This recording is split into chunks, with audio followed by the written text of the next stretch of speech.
Elke, where are you from originally? I was born and raised in East Germany.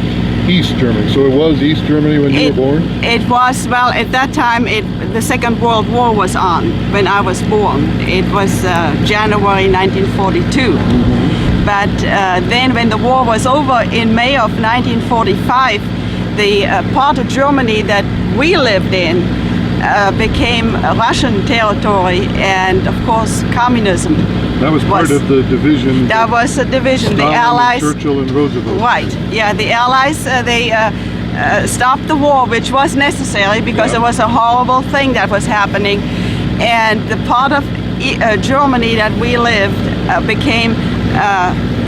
was put under Russian. How do you say? Under Russian territorial control. Right, and so we had to live under communism. Yeah. And the first thing they did, they confiscated our lands and made collective farms out of it. Wow. And so then, of course, they took over. We had nationalized health care. That was in Germany anyway, kind of going on. Hitler started that. Yes, and no more private businesses. Everything was run by the government, the banks, the healthcare system. At what age do you first remember being aware that government was dangerous for you and your family and being afraid of government? Me growing into it, I didn't really realize what was happening, just what I heard at home, because my family knew different.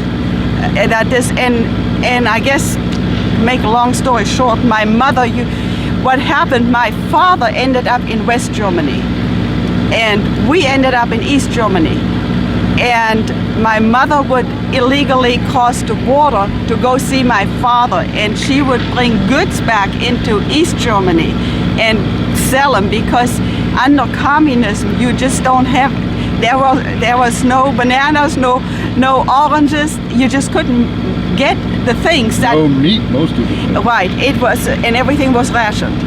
So she came back and she was telling us how things were in West Germany in comparison to East Germany. And because of what she was doing and bringing goods in and out until it was stopped, when they put mines out in the field, she couldn't do it anymore.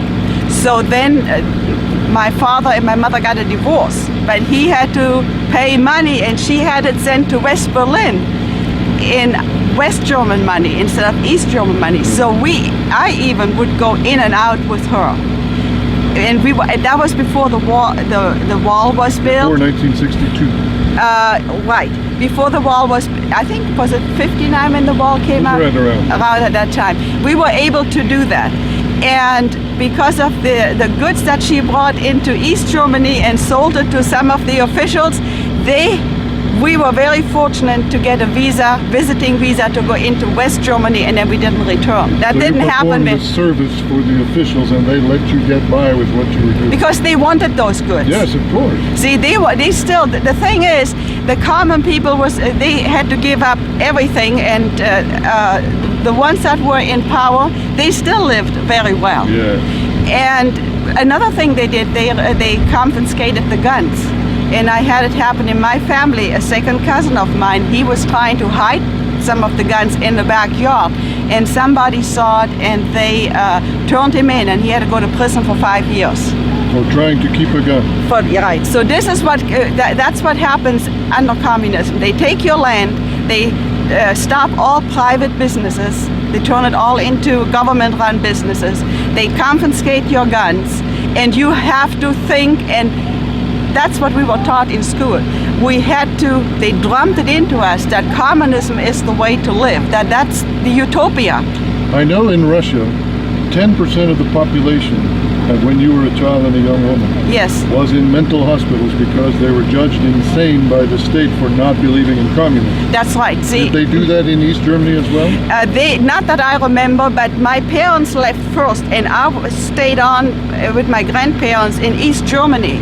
And then my grandmother said, I had a visa to go to West Germany, and she says, you gotta leave because they're gonna come and they're gonna take you away, and they're really gonna indoctrinate you and make a communist out of you.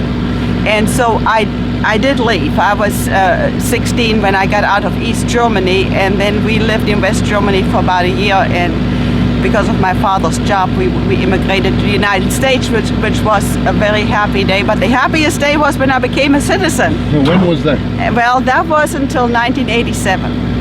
And You had to wait a long time, you had to learn English, you had to take a test. Yes, and I worked, I have to say, within a year I had a job, and it never stopped, and nobody catered to us, speaking German to us. We had to learn the language, and I had 4 years of Russian. Under communism, you had to learn the Russian. It was mandatory to learn the Russian language. But all I can say, communism doesn't work. They take God out of everything. Communism is anti-God.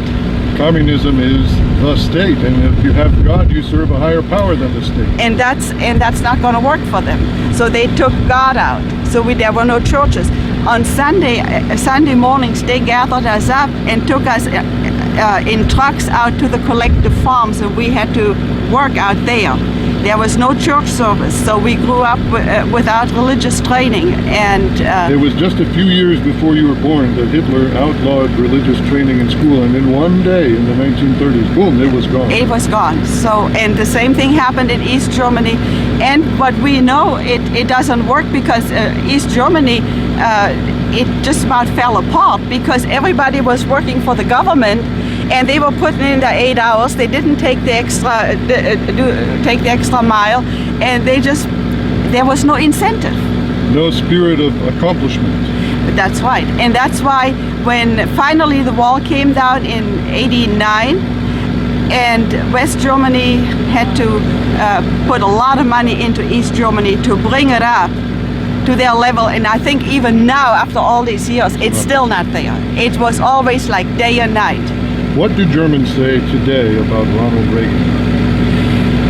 I don't know because I haven't been there since 1989. But I am going next year for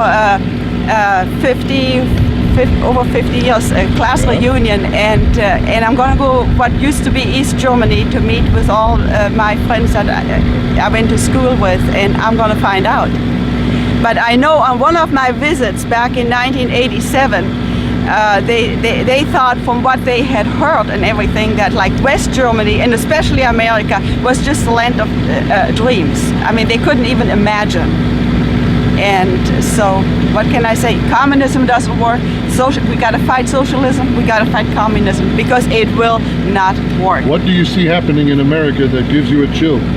Is what I see it because like he's taking over the healthcare, taking over the automobile, the banks, and all that. I think he is heading that way. And the speeches that I hear, helping the common man, helping the poor. That's what we were taught in school under communism, helping the poor. I think they're going to move.